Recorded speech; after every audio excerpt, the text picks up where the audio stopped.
first thing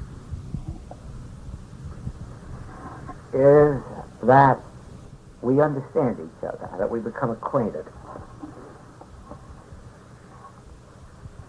Because this work, the message, has very little value outside of the degree of our understanding of each other. In other words, the whole idea of the infinite way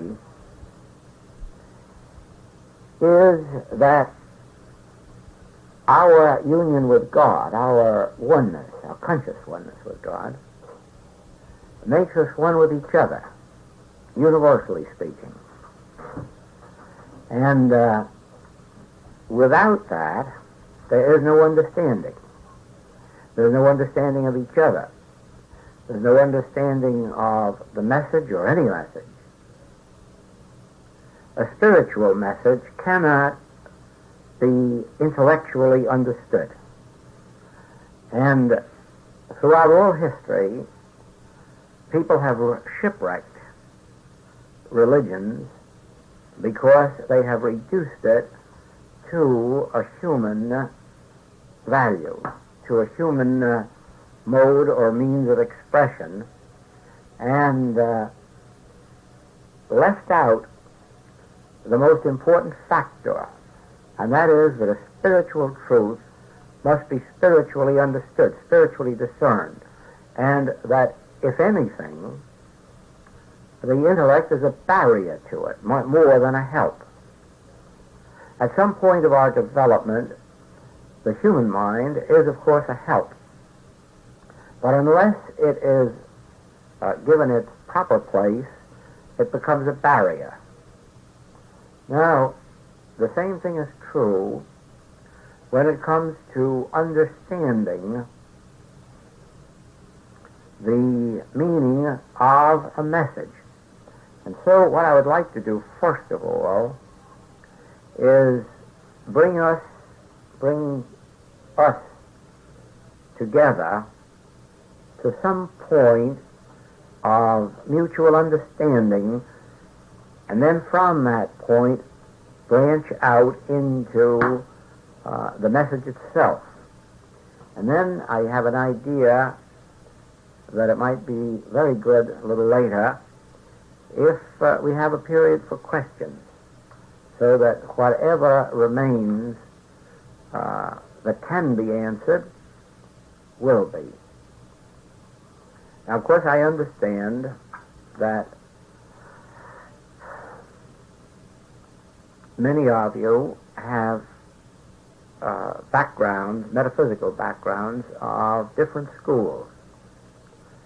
And so I would like to start with this nature of the background of the infinite way.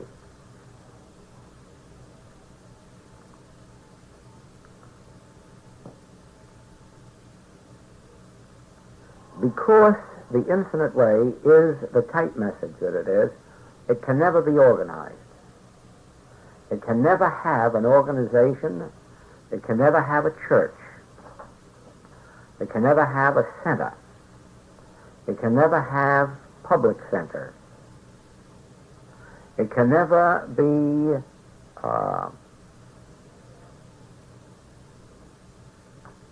spread through any organized activity. And it's for that reason that many people are able to accept it where they are. By that I mean, once they understand what the principle is, it makes very little difference whether they're in Christian Science or Unity or New Thought. They're able to accept the principle itself. And it is for that reason that a great deal of activity is inside the Christian Science movement and inside the Unity movement. It was only just a year ago this month that I addressed the 23 ministers of Unity in California at their retreat by their invitation. and that all over the United States and now in Europe, Unity ministers and Unity students avail themselves of the writings and whatever of the principle they can gather. Understand this point very clearly, that while the message bears the name the Infinite Way, it has no relationship to a message that belongs to anybody. It has no relationship whatsoever to a message that can be localized, if I can use that term, or made a part of a separate movement from other movements. You can see the point that I'm trying to make if I say this to you.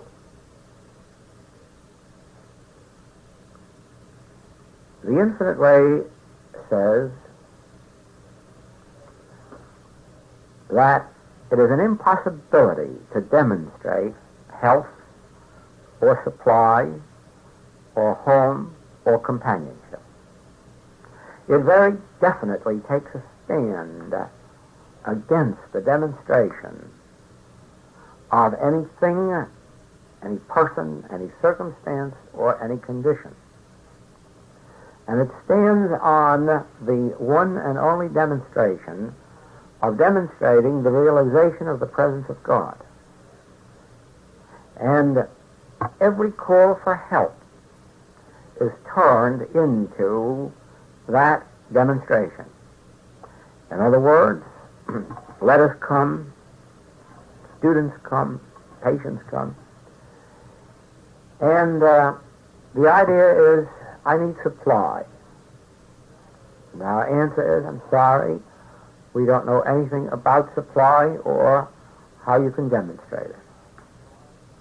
It doesn't lie within our function. Our function is to reveal God, to make God a living experience, not words in a book, not statements, but an actual experience such as has been had by Moses and Elijah and Elisha, Jesus, John, Paul, and which is available to anybody on earth. More especially those who are ready to abandon all hope for demonstration. In the same way, in some of the writings you'll find that according to the message of the Infinite Way, any attempt to find peace, whether a peace of mind or peace of soul or peace of body, or to find safety or to find security, can have no place in the message of the Infinite Way. There is no way that, at least in my understanding, that anybody can demonstrate peace or safety or security.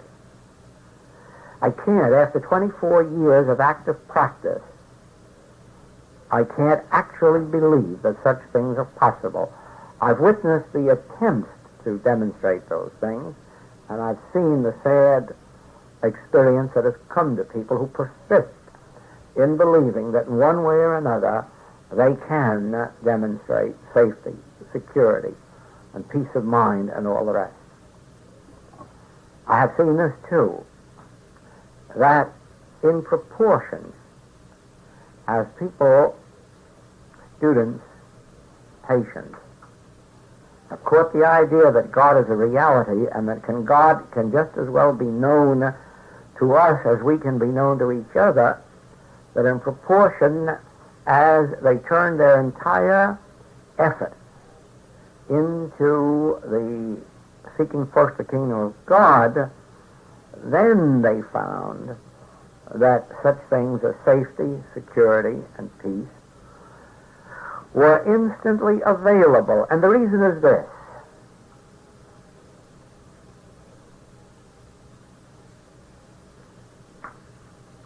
In all of this universe, there is no such thing as supply, separate and apart from God.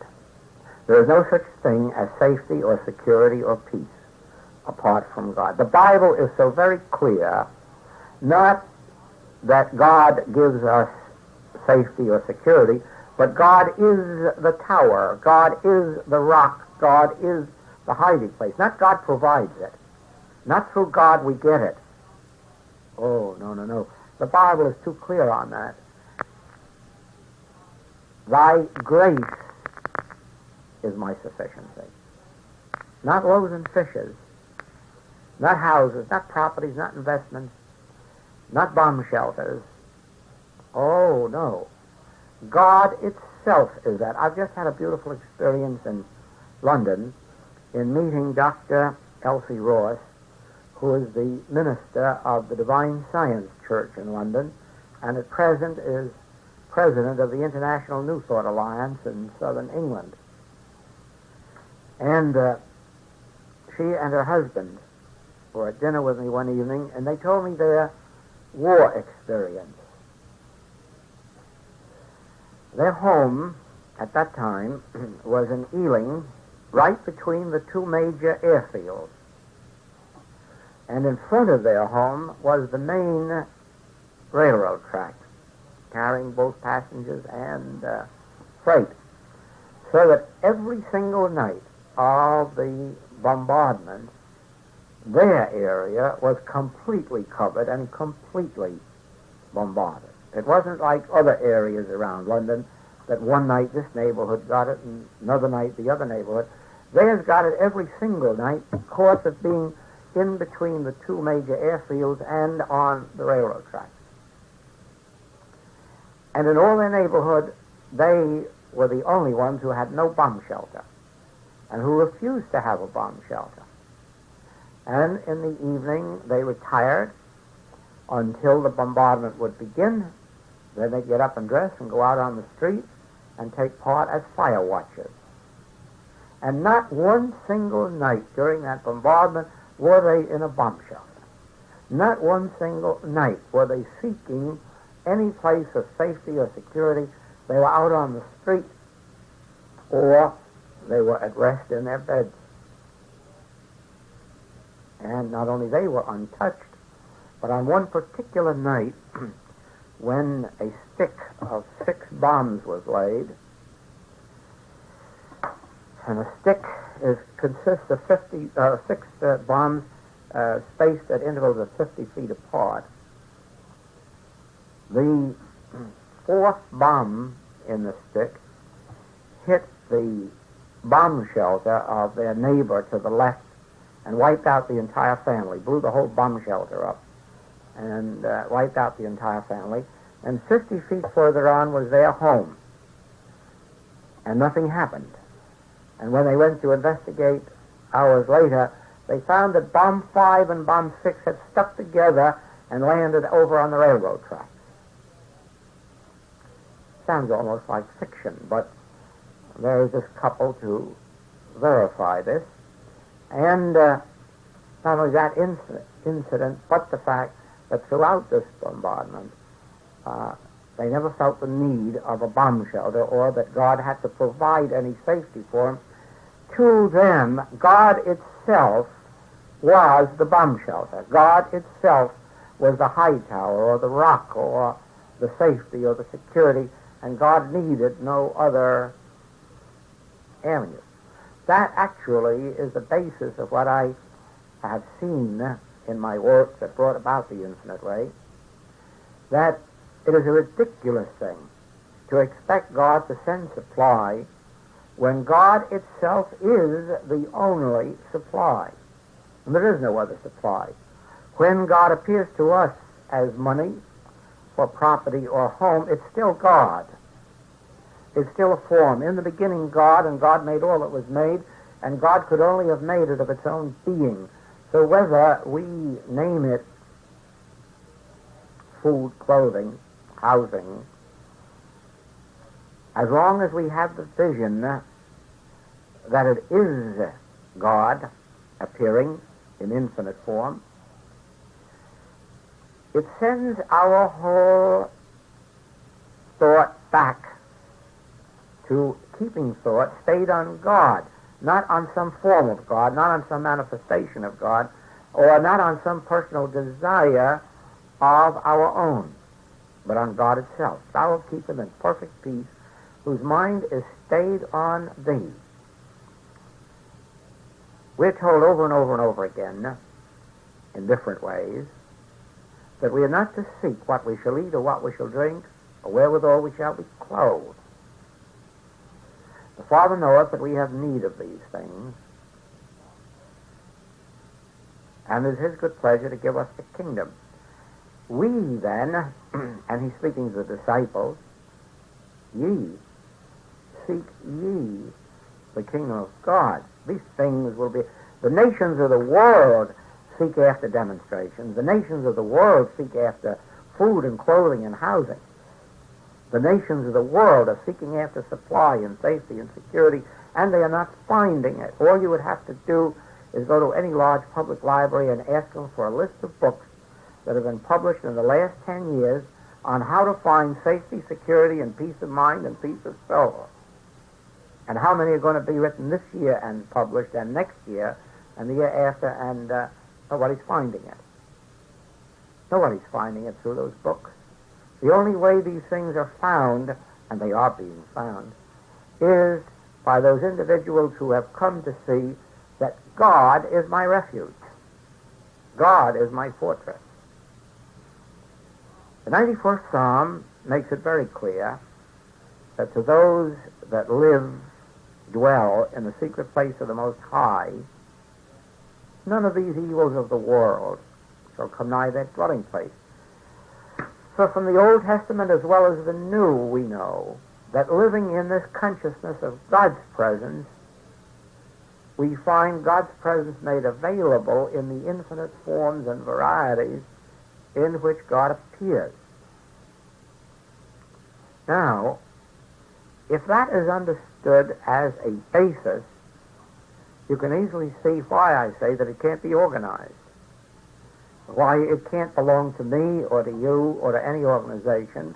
It is a universal truth that belongs to the children of God, belongs to anyone who will open their consciousness, whether they belong to a church or don't. They don't have to leave any church, and they don't have to join any church.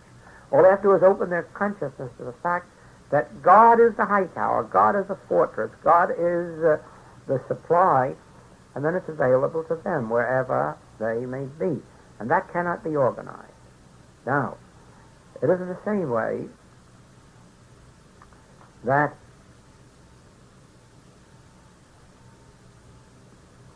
we follow through this idea of our good appearing in any form. We go back to Moses, to the experience of a cloud by day, a pillar of fire by night, manna falling from the sky, Red Sea opening, water coming from the rocks.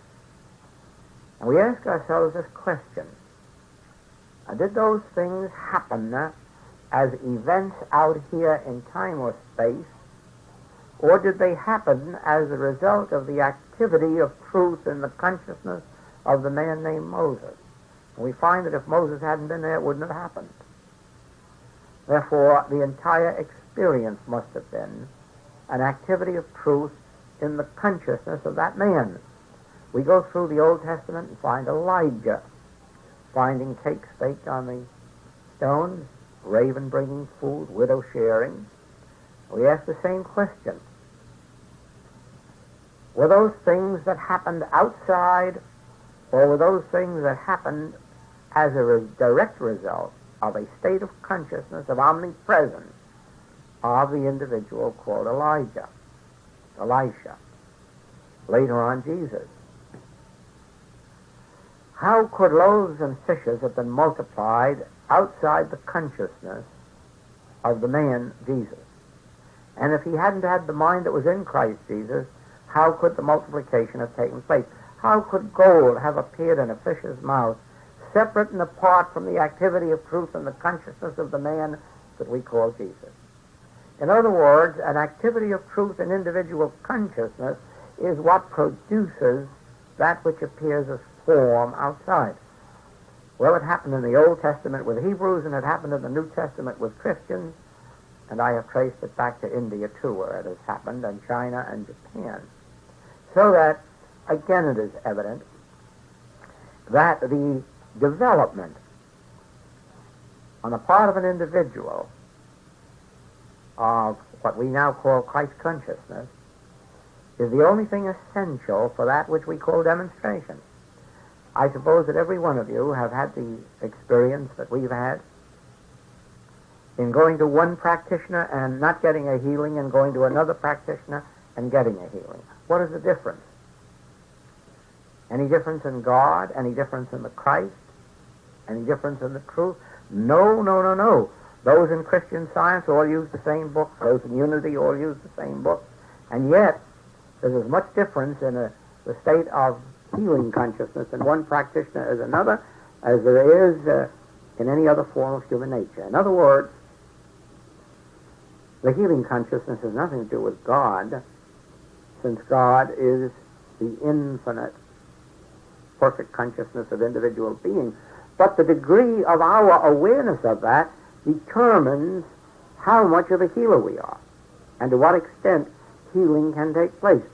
It really doesn't matter whether you are using the books of Christian Science for your textbooks, or the books of Unity, or the books of New Thought, because I have seen in my life practitioners from all of those movements and divine science, some of the most wonderful, wonderful healers, and most of the others of no account as healers. And yet all with the same books. And what do we learn from that? That the books have very little to do with it. There's enough truth in all of these books for anybody to develop a healing consciousness. There probably isn't all truth in any of them, but there's enough truth in all of them for anybody to develop a healing consciousness. The question is, to what extent we as individuals develop that consciousness. I have two illustrations in mind. One of our students, whose background was Unity, but who never had any opportunity for studying any of the Unity books except Emily Cady's Lessons in Truth. The particular center that she attended didn't approve too highly of the weeklies and monthly magazines, and so didn't recommend them very much. They had them there if anybody wanted them, but they weren't recommended. But Emily Cady's Lessons in Truth was recommended. And this lady became very, very ill, bedridden. She had help without getting help. And then felt that, well, probably it was up to her to do it. And so she took a hold of Emily Cady's book, and she worked with that book for 2 months. But she worked seriously, diligently, vigorously. And one evening, lying in bed, a beautiful experience came to her. We would call it illumination. And some statement out of that book came to her, in the word that if you believed this book, that error isn't a reality, how could you stay in bed? She said, well, that's true. If I believed it, how could I stay in bed? And she got out of bed and was healed. Well, that was without all of the trimmings and without all of the things that go with it, just by a concentration of one book, and there was enough truth in that one book to do all that was necessary. The other experience I just had in London, when I had occasion to meet a woman who was considered one of the busiest Christian Science practitioners over there, although she's not a member of the church. And she told me her story, that for many years she was bedridden. But all the practitioners gave her up because she wasn't a member of the church, and told her that she couldn't be healed because she wasn't a member of the church. It just seemed that it didn't work that way. And she thought that was a very strange God, one who wouldn't heal you unless you signed membership in some particular church. And so she gave up the use of practitioners and began to work with the books. And she not only had a miraculous healing, but she got a marvelous practice today. And through whatever it was that she gained from those books. Now, it is true that with the exception of some of the really sad and irresponsible books, that the vast majority of books on metaphysics, I mean those that are put out by reputable organizations, all of them have enough truth in them for anybody to develop a healing consciousness in that church, in that movement, or out. So it is. If our object is to attain some measure of that mind that was in Christ Jesus, we are going to find that in whatever approach we have decided on. Now, when we have it, it hasn't been the church or organization that did it. It was our development of that consciousness that did it. And we have a choice then. We can go on and remain with that organization and do our healing work, or if we're called out of it, we may go out and be independent. I have said to our students over and over again, I remained inside the organization for 16 years and never felt any sense of limitation, never felt any sense of anything wrong about being inside the organization. I did my work just as well inside as out, and the chances are I might still be inside if it hadn't been for these books writing themselves, which is against all rules and regulations. And that, of course, forced me to drop membership. And yeah, but the being in a movement or out of a movement has nothing to do with it, or what movement it is. What has to do with it is this principle of a spiritual consciousness, a consciousness of spiritual awareness, externalizing itself as what we call healing.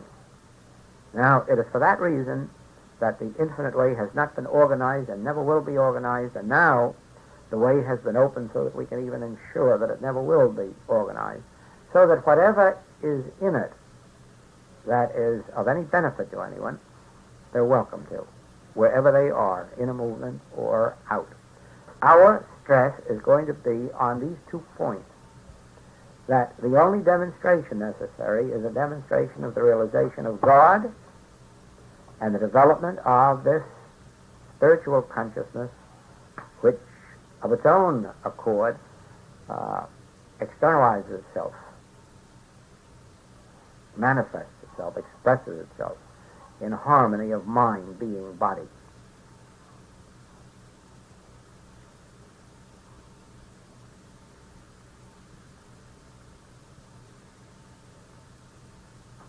This isn't always clearly understood. And because it is not clearly understood, there is sometimes the sense of a need to carry this message out to the world. And of course, there again, I'm in disagreement. I feel that those who are ready for such a message will, in their own way, hear of it, learn of it, find it, and come and seek it. And then those that have it should be very generous in their sharing of it. But much in the same sense as the master refusing to heal the woman's child because he was sent only to those of his own household, then on the much imploring on the part of the mother, granting the healing. By this much imploring, the mother showed that she was of his own household, even though not of his race or blood. Those of our household are not of any particular race or blood, or any affiliation or non-affiliation. Those of our household are those who in some way are prepared, have been prepared, for the message that brings the responsibility for life back to themselves. Now, I'm sure that you have all seen, more especially in this last generation, that what we call freedom, liberty, has a high price on it, and a grave responsibility. It is a very easy thing to live under dictatorship. Many people think it's difficult, but it isn't. It's very easy. Because you have nothing to think about. All your thinking is done for you. You get everything ladled out to you. If you get a little less food than you'd like, you'd be surprised how quickly the stomach gets used to a little less food. And if you have a few less liberties, you'd be surprised how quickly one gets used to less liberties. We over here witnessed that in this generation when for probably 15 years or more, we had so little freedom of the press that an editor was almost afraid to print this paper until he got somebody in Washington to read it to see if he was going to offend anybody. We've had editors all over the country say, oh, no, I can't print that, Our supply of paper would be withdrawn from us. And another one, oh, no, the income tax people would be down on our shoulders and shutting us up if we printed that. No, we have seen how easy it is to get used to having some of our freedoms taken away from us. And after you have 1 and 2 and 3, it's easier even to get used to being without 4, 5, and 6. And so life under a dictator becomes a very simple thing. Eating, drinking, sleeping, and getting a few free games. Hitler used to give them boat rides. People thought they were having a wonderful time. But to be really free, as we have been taught in this country, as we have lived for most of our lives in this country, to be really free is a grave responsibility. A grave responsibility, because we have to think for ourselves, plan for ourselves, and be willing to suffer for our own mistakes. Well, so it is when it comes to a spiritual truth. Once you reveal that the harmony of your life is not dependent on a membership or on being a part of a unit in a group, but that the harmony of your experience is dependent upon your development of your consciousness, you'll find that's a high price to pay. And you'll find also that while many are called, few are chosen. You'll find that few there be enter. The way is so straight and narrow if you really want the way of freedom. If you really seek the way of freedom in Christ. Because it entails this responsibility. Individual effort. You see, sitting in a room listening to sermons can be helpful to a certain point. Even the reading of the right books can be helpful up to a certain point. Even instruction from teachers, good teachers, can be helpful up to a certain point. But take my word for it, a very, very limited amount of help can come from those sources. The help has to come from an activity of truth taking place in the consciousness of an individual. And they have to be the ones to learn to pray without ceasing. You cannot get it in vicariously. You cannot get it in with blood transfusions. You cannot get it in by sitting and listening to someone else talk about it. It is an individual experience, and that's why there are few that are able to enter in. You know, every one of us is faced every single day with temptation. And the temptation is some form of sickness, some form of unhappiness, some form of family discord, some form of economic lack, limitation, distress. And as we so well know now, something has to be done about it if it is to be corrected or overcome. Something has to be done about it. In our earliest stages, we could turn to a Jesus and say, I'm hungry, and have him multiply some loaves and fishes for us. But you'll notice that in his 3-year ministry, he only did it 2 or 3 times. He did not set up food kitchens for those people. He merely did it 2 or 3 times to show them what the principle was. He healed multitudes and then rebuked them because they didn't learn the principle for themselves.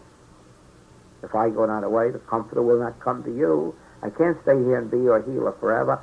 And so we find, too, that in the early days of our experience, we can turn to practitioners and teachers and receive wonderful help.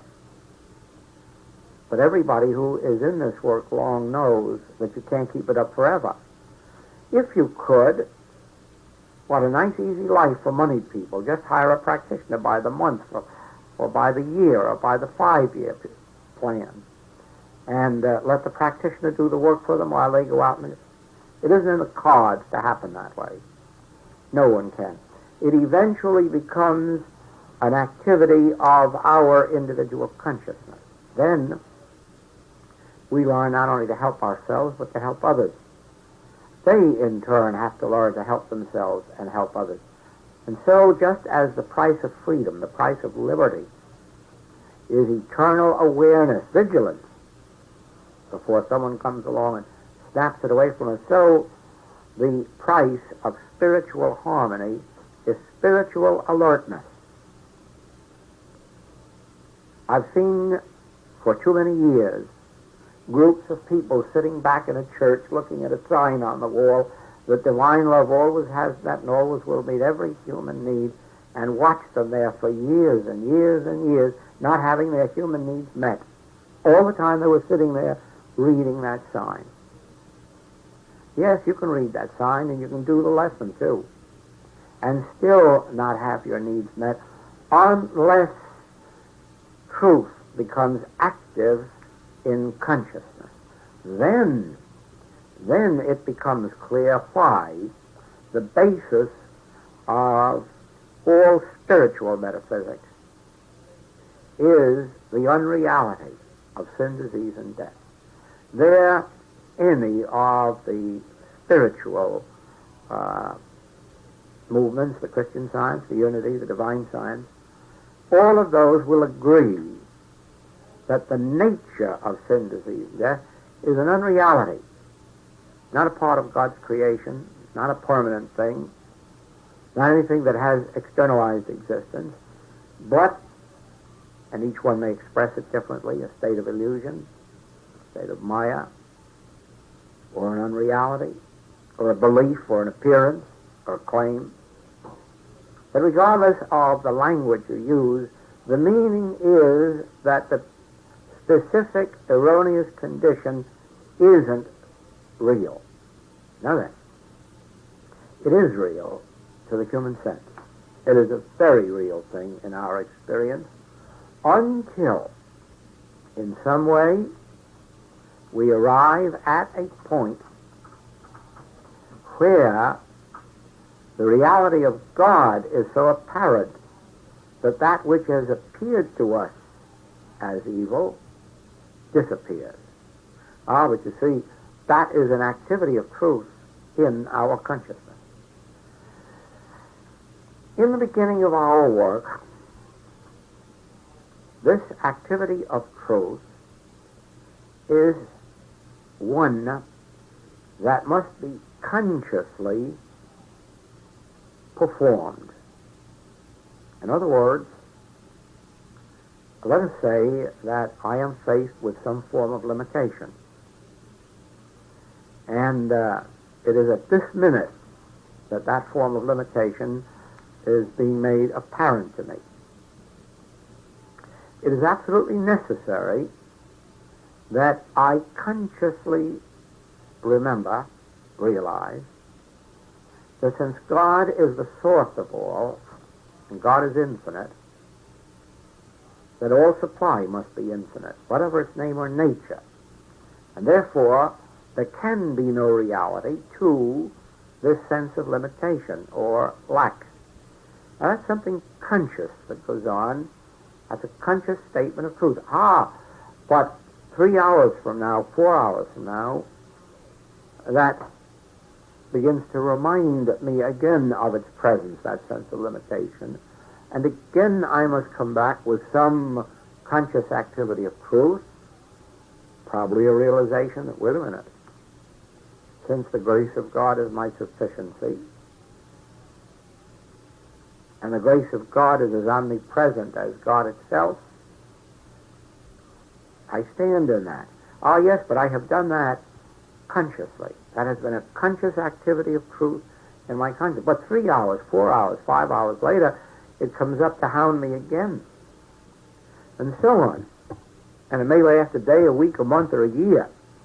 But as long as it lasts, I must consciously bring truth to bear within my own being as an answer to this seeming problem. Now, some form of bodily ill comes. And again, there has to be the conscious realization. It isn't enough just to sit and read a book. There must be a conscious realization in my mind with which to meet that appearance of error, that claim of error. And that goes on until that particular claim is met.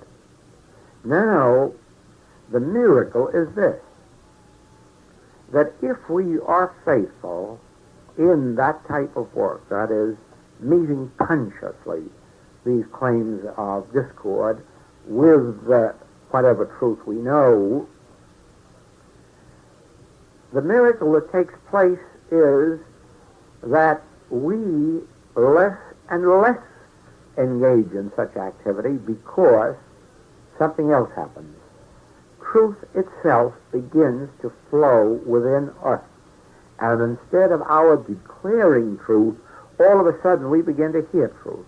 We begin to become aware of truth. We begin to sense truth. It comes to us. We don't have to struggle up here with the mind.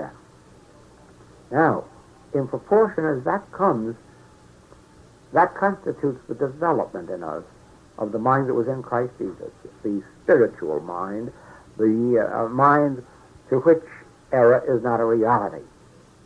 And as time goes on, we are enabled to drop all that which we have called treatment or argument or the use of the letter of truth. We're able to drop that because the spirit of truth is now beginning to reveal itself. We have developed, through this first practice of the conscious knowledge of truth, we have developed this inner sense of truth that speaks to us. We don't speak to it. It speaks to us. And when it does, because it is the word of truth, the word of God, it's quick and sharp and powerful. And we have our instantaneous healings, or very quick healings, as against the long drawn-out ones that we usually have when we're using only mental argument, when we're using only the letter of truth. Once that spirit of truth comes, our harmonies unfold without effort, without taking thought, not by might nor by power, but by my spirit. And there again you can see that whether you call the error a claim or an appearance or a suggestion or an illusion or whatever language your particular teaching uses, it really makes no difference. No difference. It doesn't make any difference which movement you're in or not in, because the point that you have learned is that regardless of what it is that's appearing, it doesn't exist as that which has a law to sustain it. Now, something comes to my mind right there. Out in Hawaii, there were 3 doctors working on cancer research. And they became infested with something. I don't know whether it was the cancer or the remedy that they were working with, but they were infected and became ill. And after examination were told that there was no hope that any of them could live a whole year. That whatever it was they were infected with, that they were experimenting with, there was no cure for it, at least none that they knew. And that their lifespan would be less than a year. And it so happens that 2 of them, within 8 months, had passed on. And the following month, the 3rd one was in bed, just about ready to pass on, when one of our students, working with some friend of this doctor, was brought to the doctor and told him that he did not have to die, that he could live. And the doctor tried his best to explain to her how impossible it was, because he knew what this thing was and so forth, and he knew how many days he had left. No, she assured him that there was a way for him to be healed if he wanted to be. Oh, yes, he wanted to be. Well, she said, I can give you some help.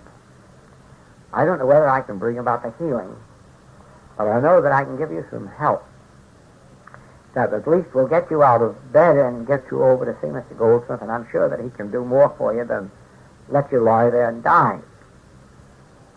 The next day he was out of bed. As far as I'm concerned, I really believe the girl healed him, because he was out of bed, and the day after that, he flew over from the island he was on to Honolulu, where I was, and he called up on the phone and said just about enough for me to not know this whole story, but catch something of it. Well, I know if he could see me, and I was very busy, and said, no, I'm sorry.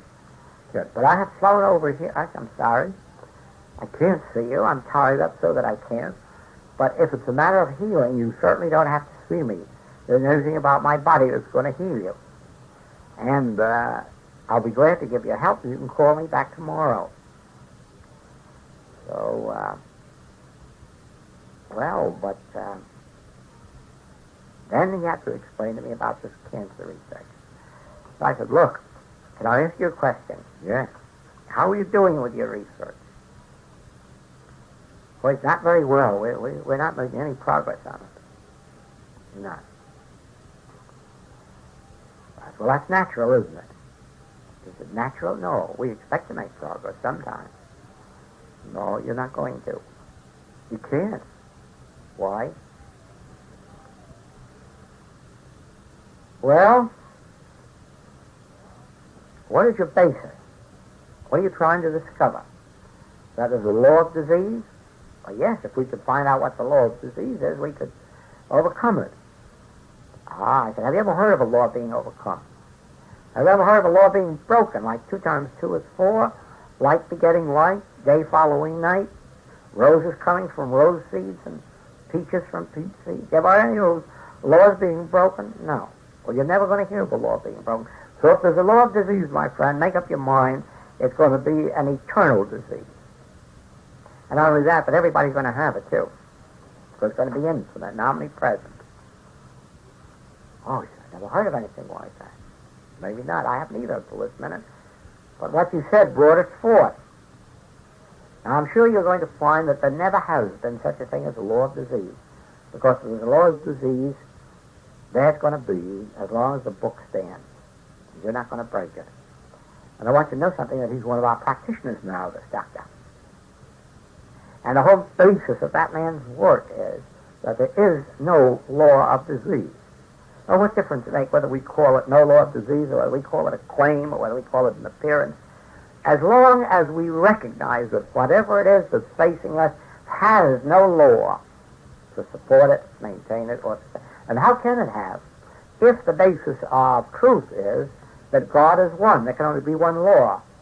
That law would have to be a spiritual law. It couldn't be a law of disease. But don't you see how this is a truth active in our consciousness, with which we are meeting the claim or belief that there is a law of disease. Now, As we work on that line, let's call that the letter of truth. Let's say that's merely a statement of truth, a letter of truth, a mental argument that there is no law of disease. But as that becomes embedded in us, embodied in us, the day comes when we realize, well, that's true, there is no law of disease. Then never again do we state that there is no law of disease. When we're confronted with a condition, we smile at it. Where do you come from? You don't even have to say there is no law. It's just, there it is. Now, again,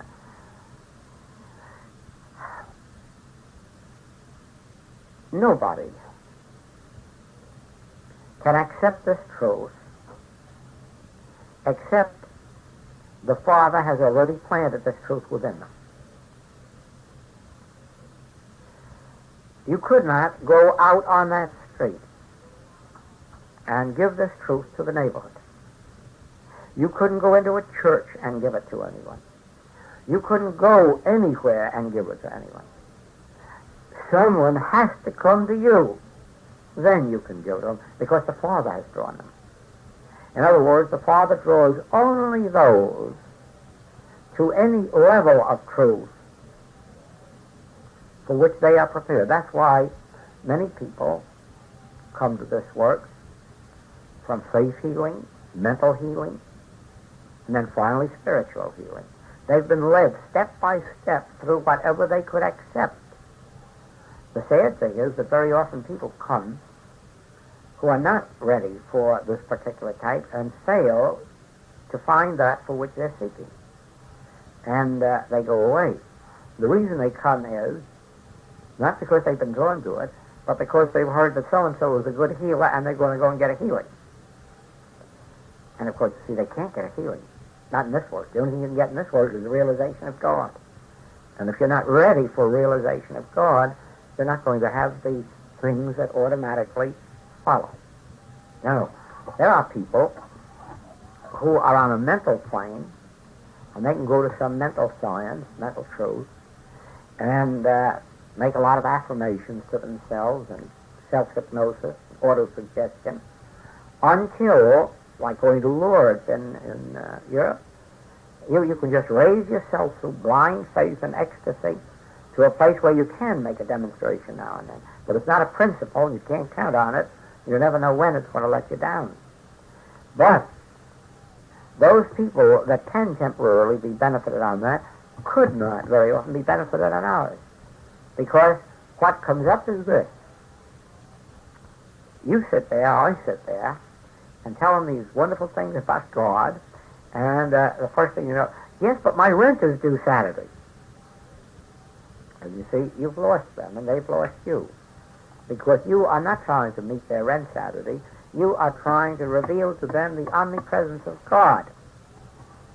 And if they once realize that, their rent will be met Saturday.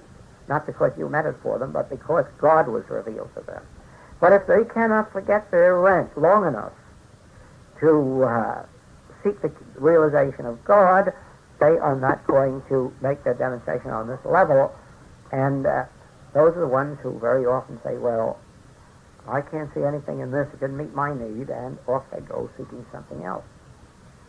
That is why it is more necessary for us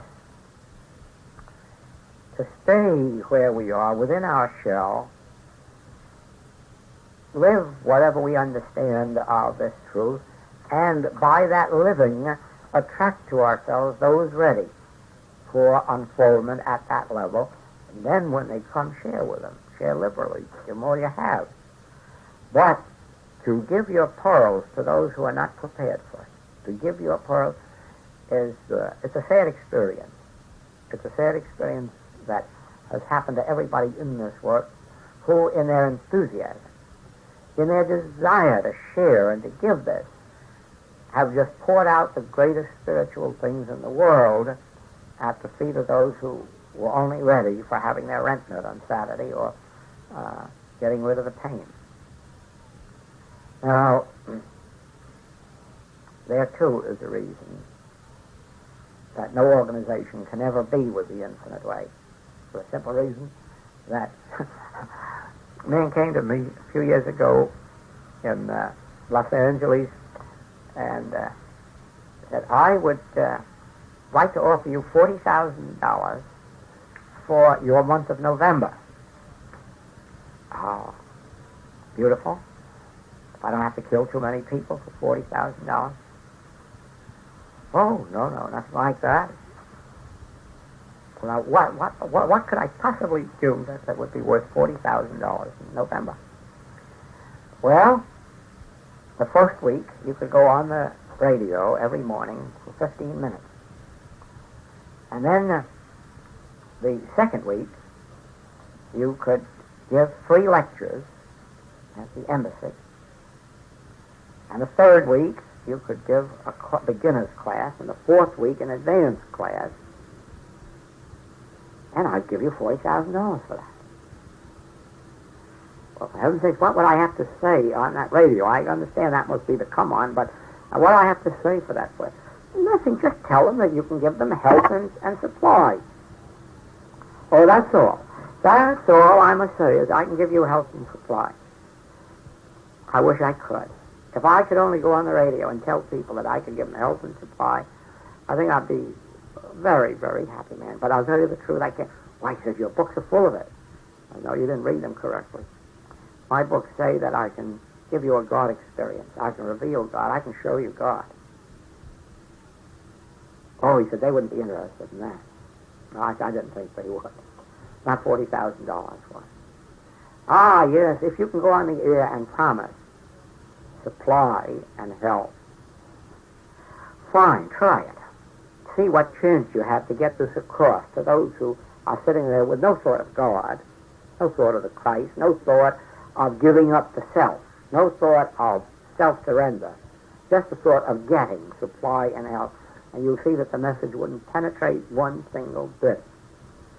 I was shocked last month in November in New York to go into the New York Public Library and look for my books and not find them there.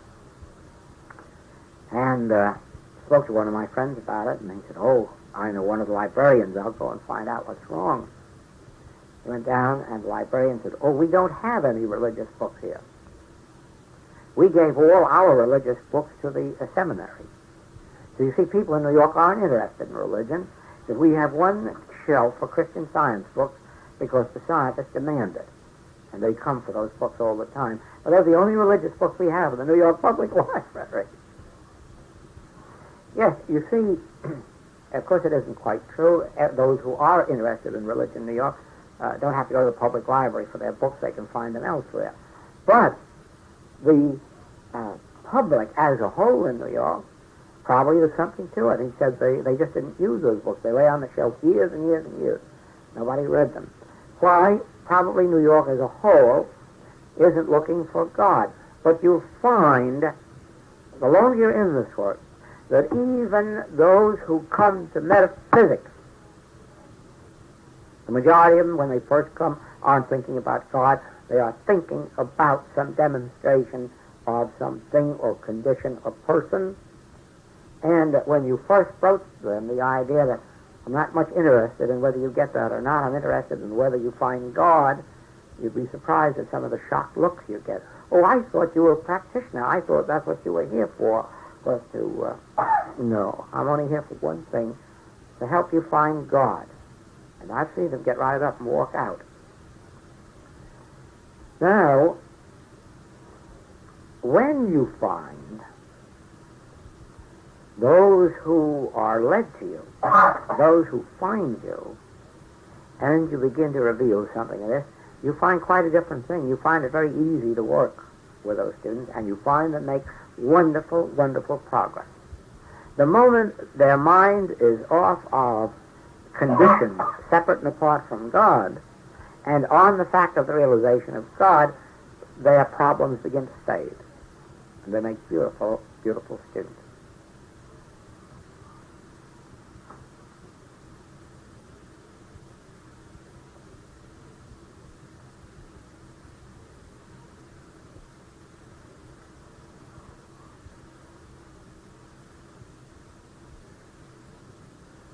Well, now, does that bring up questions?